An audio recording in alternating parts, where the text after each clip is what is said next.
ताजीब आलम, मोहम्मद मोबिद, मोहम्मद सुहेल और मोहम्मद शमीम, ये 4 नाम उन मजदूरों के हैं जो अपने परिवार के सदस्यों की ज़िंदगी थोड़ी बेहतर बनाने या यूं कह लीजिए कि जीने लायक बनाने के लिए अपने घर से 2000 किलोमीटर दूर पुणे गए थे।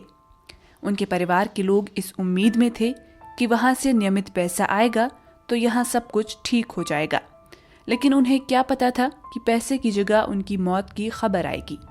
बिहार के कटिहार जिले के रहने वाले ताजीब, मोबिद, सुहेल और शमीम समेत 5 मजदूरों की पिछले दिनों पुणे में एक कंस्ट्रक्शन साइट पर काम करते हुए स्लैब गिरने से मौत हो गई थी।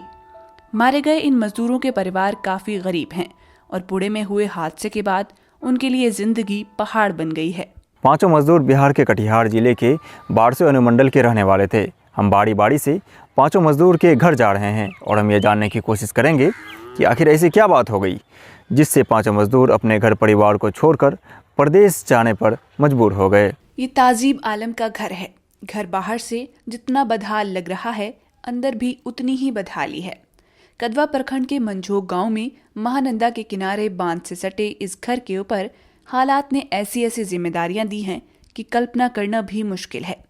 ताजीब के पिता शाहिद आलम घर के गार्जियन हैं। उनके घर में कमाने वाले 2 बेटे थे। इन्हीं दोनों की कमाई से घर भी चलता था और बच्चों की परवरिश भी होती थी। मोहम्मद शाहिद आलम के 4 बच्चों के अलावा उनके बड़े भाई के 6 बच्चे भी साथ रहते हैं। 2017 में ठनका गिरने की वजह से शाहिद आलम के बड़े भाई और उनकी पत्नी के साथ एक बच्चे की मौत हो गई थी। तब से ही बड़े भाई के 6 बच्चों की जिम्मेदारी शाहिद आलम के सर पर आ गई। जब उनके बड़े भाई की मौत हुई थी तब उनकी सबसे छोटी बच्ची सिर्फ 8 महीने की थी। लेकिन अब ताजीब आलम की मौत ने पिता शाहिद आलम को तोड़कर रख दिया है। इनके पास खुद की जमीन भी नहीं है। 2 साल पहले प्रलयकारी बाढ़ ने इनके घर और जमीन को निगल लिया। तब से ये विस्थापितों की जिंदगी जी रही हैं। मात्र मजदूरी ही जीवन यापन का जरिया है। जिस जगह पे हैं क्या वो आपकी जमीन है? ना, ये जो है तो सरकार बिहार है, दोनों तरफ बांध है, बीच में बैठे हैं और कहीं हमको जो है तो जमीन लेने का शक्ति नहीं है। जो 6 बच्चे पालेंगे उसका फिर अपना ये है। खेती बाड़ी के लायक कोई जमीन है आपकी? नहीं, बिल्कुल नहीं। मतलब जमीन बोल के आपके पास कुछ है ही नहीं। ताजीब आलम के भाई मोहम्मद अंसार अभी पुणे में ही दूसरी जगह काम करते हैं। मोहम्मद अंसार कहते हैं कि घटना से कुछ देर पहले अपने भाई से फोन पर बात भी की थी। फोन पर ताजीब बता रहा था कि वह जहां काम कर रहा है वहां बहुत खतरा है, इसलिए जल्दी से कहीं दूसरी जगह काम पर जाएगा। मोहम्मद अंसार ने बताया कि जिस जगह ये घटना हुई वहां पर उस दिन सभी नए मजदूरों को भेजा गया था, क्योंकि पुराने मजदूरों को खतरे का आभास हो चुका था। इसलिए उस दिन कोई भी पुराना मजदूर काम पर नहीं गया। अंसार आलम का कहना है कि उनके भाई की मौत नहीं बल्कि हत्या हुई है। मुआवजे के नाम पर बिहार सरकार की तरफ से 2 लाख रुपए और ठेकेदार की तरफ से 1 लाख रुपए का मुआवजा मिला है, लेकिन वे चाहते हैं कि इस लापरवाही की जांच हो और अपराधी को सजा मिले। इस आदमी में जाके काम पे लगा था। फर्स्ट दिन काम था, फोरमैन मतलब काम पे मतलब एक रोज उसमें पत्थर गिरा था, एक बड़ा सा पत्थर उसमें गिरा था, जीसीपी के द्वारा से हटाया गया था। हमको ये बात में मालूम चल रहा है जो मतलब पत्थर जो हटाया गया ना, तब वो वहाँ का पुराना आदमी कोई काम पे नहीं किया है। मतलब जितना टोटल नया आदमी आया था उसी नया आदमी को काम पे भेजा था। मतलब जो दूसरे बाहर साइड पे पहला दिन था उन लोग का, तो उसी आदमी को सारा आदमी को भेजा गया था। पहली बात मतलब सेफ्टी वाला चेक नहीं किया, पहले इंजीनियर मतलब चेक नहीं किया। वैसे मतलब इतना बड़ा जो जाली जो बना तो उसको चेक करना चाहिए पहले ना, ये मेरा स्लैब रुकेगा कि नहीं रुकेगा। उसमें एक एल भी नहीं है, वो मतलब सीधा सरिया से बन रहा है। उसमें अगर एल देता, अगर 2500 का जाली है, अगर 2 मीटर का एल भी देता तो मतलब इतना नहीं होता, कुछ आदमी सब बच जाता। झुके हुए खंभों के साथ ये झुका हुआ कच्चा मकान हादसे में मरने वाले 50 वर्षीय मजदूर मोहम्मद मोबिद का है। मकान बताता है कि मोबिद के परिवार में गरीबी का क्या आलम है। मोबिद के एक बेटा और 5 बेटियां हैं। 2 बेटियों का निकाह हो चुका है, लेकिन दहेज देना बाकी है। ससुराल वाले दहेज मांग रहे थे और घर की मरम्मत भी करानी थी, इसलिए मोहम्मद मोबिद पैसे कमाने के लिए पुणे जाने पर मजबूर हो गए। मोबिद की मां का कहना है कि उनके 5 बेटों में से 2 बेटे अब नहीं रहे। सालों पहले उनका एक जवान बेटा इश्तियाक मेले में गया था, लेकिन फिर कभी वह वापस घर नहीं लौटा और अब एक छोटा बेटा और बिछड़ गया है। उनके पति की भी सालों पहले मौत हो चुकी है। अब वह खुद को बहुत अकेला महसूस कर रही हैं और अपनी किस्मत पर रो रही हैं। मोबित की पत्नी का कहना है कि वे अपने घर को बनाने और उससे भी ज्यादा अपनी बेटियों की शादी करवाने के लिए परेशान रहते थे। दहेज में सामान और मोटरसाइकिल की मांग लड़के वालों की तरफ से की जाती थी। खेतीबाड़ी के लिए भी कोई जमीन नहीं होने के कारण वे प्रवासी मजदूर बनने को मजबूर हो गए। ठेकेदार की तरफ से आश्वासन दिया गया है कि जब उनकी बेटे की शादी होगी तो उन्हें आर्थिक मदद दी जाएगी। क्या बात हुई जो उनको पूना जाना पड़ा? यहाँ पे रोजगार वगैरह की? यहाँ रोजगार वगैरह नहीं था, काहे कि यहाँ उसका 5 बेटी था और मैं अकेला था, दोनों मिल के किया था। मैं दूसरा सेट के पास काम कर रहा था, वो दूसरा सेट के पास काम कर रहा था। आप भी पुणे में ही थे? हाँ, मैं भी पुणे ही में था। हमको जाने में 1.5-2 घंटा लगता है पापा के पास। मैं तो हॉस्पिटल में गया था, ससून हॉस्पिटल में।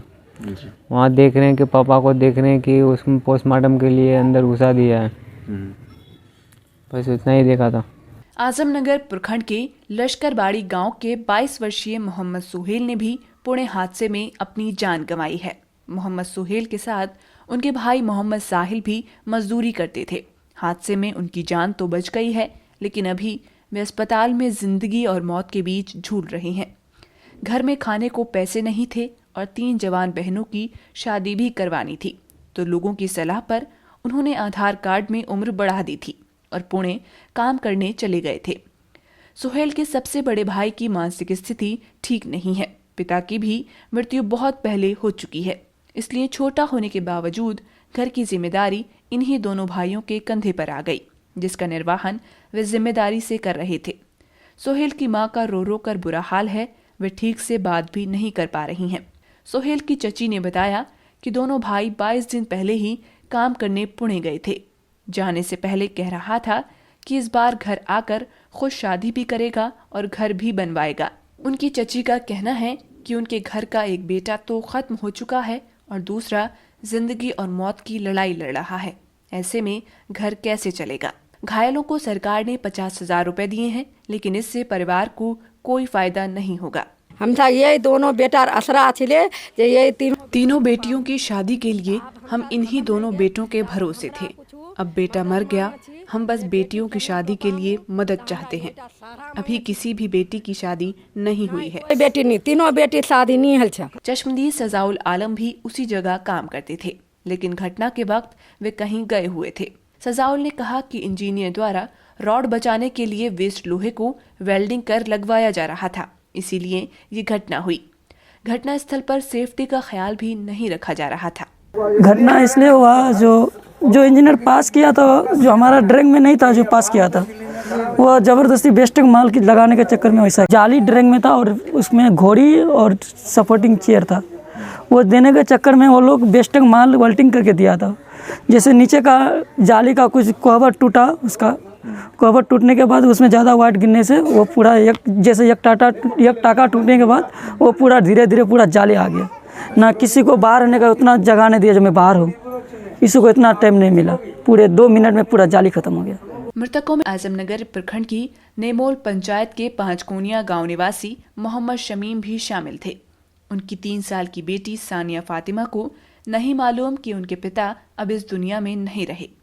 उनकी पत्नी शाहनूर खातून कहती हैं कि बीच बीच में अपने पिता के पास जाने के लिए वे रोती है। शाहनूर खातून कहती हैं कि उनकी 3 बेटियां और 1 बेटा है। बड़ी बेटी की उम्र अब शादी की हो गई है। खेती बाड़ी के लिए कोई ज़मीन नहीं होने की वजह से उन्हें यहाँ कोई रोज़गार नहीं मिला, तो वे पुणे जाने को मजबूर हो गए। 4 महीने पहले पुणे गए थे। जाने से पहले उन्होंने कहा था कि इस बार घर आने के बाद सबसे पहले बड़ी बेटी की शादी कराएंगे। 3 बेटियां 1 बेटा है। जमीन नहीं है हमारे पास। पति कमाते तो हम लोग खाते थे। अभी हमारा कोई सहारा नहीं है। अभी कैसे क्या करेंगे? बच्चों की शादी कैसे होगी? खाना पीना कैसे होगा? मोहम्मद शमीम की मां सादिमन खातून कहती हैं कि शमीम जब छोटा बच्चा था तभी उसके पिता की भी मौत हो गई थी। उनके 3 बेटों में से शमीम सबसे ज्यादा जिम्मेदार था। खुद की जमीन नहीं होने की वजह से वह मजदूरी करने बाहर गया था। वे कहती हैं कि अब खाने के भी लाले पड़ जाएंगे। जिंदा समीम का बाप जीवित है? जब बच्चे छोटे छोटे थे तभी इनके पिता मर गए थे। 3 डिसमिल जमीन 3 भाइयों के लिए है और हमारे पास कुछ नहीं है।